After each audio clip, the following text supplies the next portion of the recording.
दोस्तों, आप सबका स्वागत है मिडनाइट मिथोस में, जहां मैं लाती हूँ हॉरर थ्रिलर कहानियाँ। आप सुन रहे थे अस्पताल का कमरा, अनीता कृष्णन की लिखी हुई।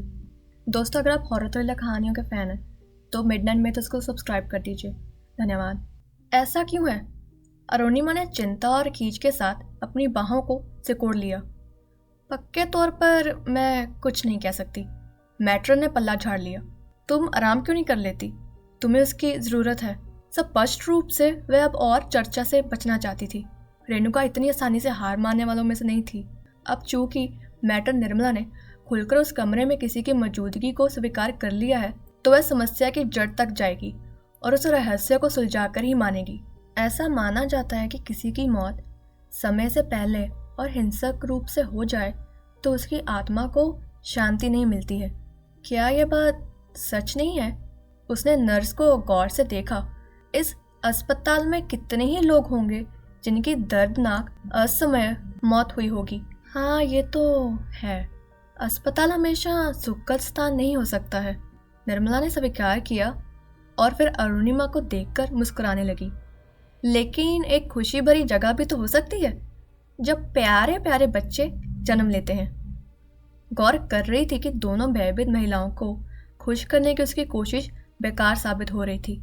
उसने अब वहां से जाना ठीक समझा और दरवाजे की तरफ मुड़ गई। क्या उस कमरे में कुछ बुरा हुआ था?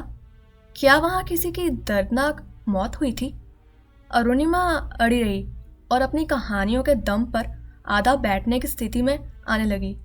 ये देखते ही उसकी माँ जल्द से उसे तकिया का सहारा देकर बिठाने के लिए उसके पास आई और फिर उसकी बगल में बैठ गई। ऐसा लग रहा था जैसे वह बहुत चाहता था कि हम कमरे से बाहर चले जाएं, और हो सकता है कि वह हमें नुकसान भी पहुंचा देता। अरुणिमा भयभीत दिख रही थी। ये तो मेरी माँ की पूजा ने हमें बचा लिया। आपको बताऊं कि वह बड़ी धार्मिक महिला है, फिर भी उन पर हमला हुआ और एकदम स्पष्ट रूप से। इनका गाल देखिए, देखिए भूत ने इनके साथ क्या किया है। इससे भी कुछ बुरा हो सकता था। हम में से किसी एक की हत्या हो सकती थी। अपनी ही बात पर अरुणिमा की आंखें डर से चौड़ी हो गई थी। वह क्रोधित आत्मा उसी कमरे में क्यों डटी हुई है?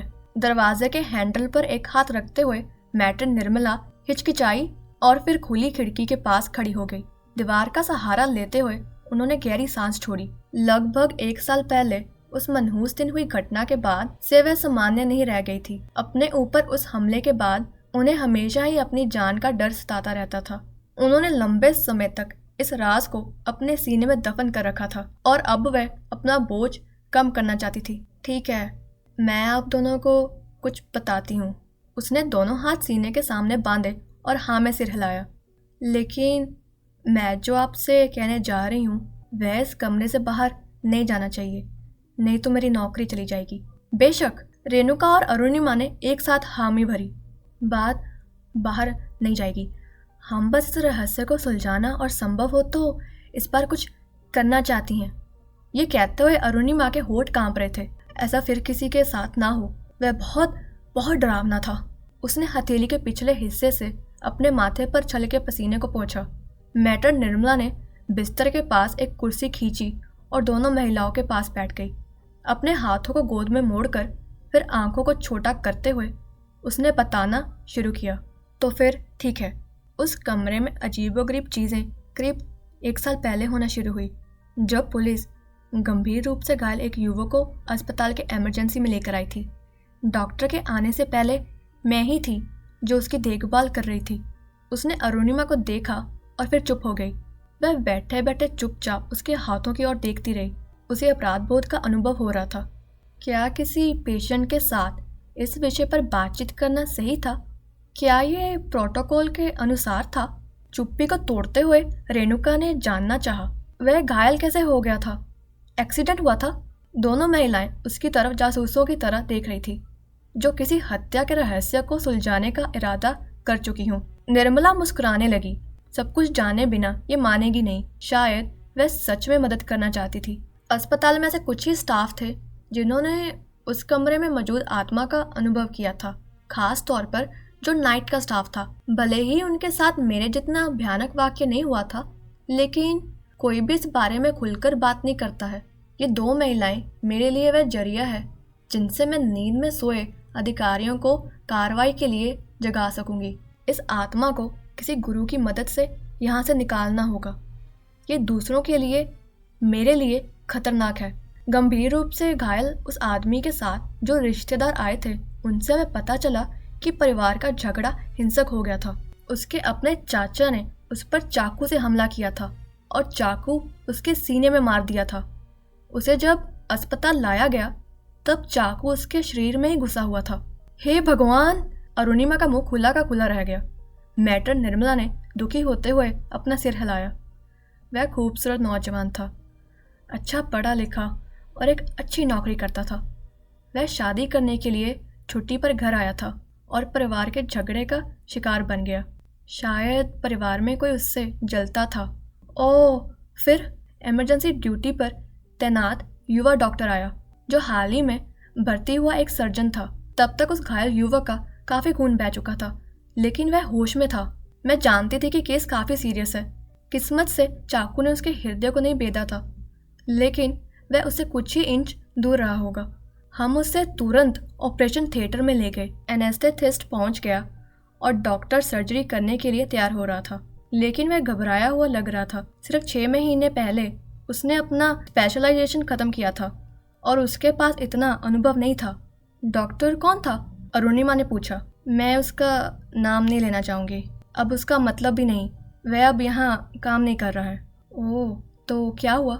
मैंने फ़ौरन कैनुला लगाया, आईवी शुरू कर दिया और फिर ब्लड के लिए ब्लड बैंक को फ़ोन करने के लिए भागी। मैंने अपने सीनियर सर्जन डॉक्टर सिंगला को भी बुलाने का फैसला किया, जो उस दिन किसी मीटिंग के लिए बाहर निकले थे। मुझे पूरी तरह लग रहा था कि उस मरीज़ का ऑपरेशन किसी अनुभव डॉक्टर को करना चाहिए। डॉक्टर सिंगला ने कहा कि वह फ़ौरन वापस लौट रहे हैं और मुझसे कहा कि मैं मरीज़ को खून चढ़ाना शुरू कर दूं और जूनियर डॉक्टर से उनके आने तक का रुकने के लिए कहूं। मैटर निर्मला के कंधे अचानक नीचे झुक गए। ज़मीन पर नज़रें गड़ाए उसने आगे कहा, लेकिन मैं जब फ़ोन पर बात कर रही थी तभी उस बेवकूफ़ डॉक्टर ने एक जोरदार झटके से चाकू को निकाल दिया। उसे लगा कि उस आदमी की जान बचाने के लिए ऐसा करना ज़रूरी था। ऐसा करने के दौरान उसने शायद मरीज़ की मोटी धमनी को काट दिया। मरीज़ के शरीर से खून ऐसे निकला जैसे फव्वारा फूट पड़ा हो। हे भगवान! अरुणिमा ने घबराते हुए कहा। निहायत लापरवाह डॉक्टर था, रेणुका ने गुस्से में कहा। उसने इतनी बड़ी गलती कैसे कर दी? असल में चाकू हल्का घुमावदार था और डॉक्टर को उसकी कोई जानकारी नहीं थी। वह उसका एक्सरे करा सकता था, लेकिन वह शायद समय बर्बाद नहीं करना चाहता था। उसका कोई गलत इरादा नहीं था, वह बस मरीज़ की जान बचाने की जल्दी में था और उसी जल्दी ने उसकी जान ले ली। अरुणिमा का चेहरा दर्द से विकृत हो गया। क्या उस घायल आदमी की मौत तुरंत हो गई? रेणुका ने जानना चाहा।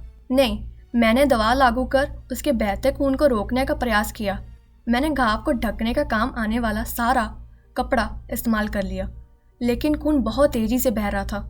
मैंने पूरी कोशिश की, लेकिन मैं जान गई थी कि बहुत देर हो चुकी है। मैं समझ चुकी थी कि हम उस आदमी की जान नहीं बचा सकेंगे। निर्मला ने अपनी आंखें कसकर बंद कर ली। ठीक उसी समय वह युग अचानक जाग गया। शायद हमने उसे बेहोशी की दवा ज़्यादा नहीं दी थी। मैं जब खून के बहाव को रोकने की भरपूर कोशिश कर रही थी तभी उसने मुझसे कुछ कहना चाहा। उसने घबराते गले से कुछ कहा जो गुस्से के जैसा लगा, मानो गाली दे रहा हो। फिर वो खामोश हो गया और उनकी जान निकल गई। हम सब उसके आसपास असहाय खड़े रहे और उसने भयंकर रूप से तड़प कर दम तोड़ दिया। दोस्तों, ये थी कहानी अस्पताल का कमरा, अनीता कृष्णन की लिखी हुई। इस कहानी का अगला भाग आपको जल्द सुनने को मिलेगा। अगर आपको कहानी अच्छी लगी तो लाइक कर दीजिए। धन्यवाद।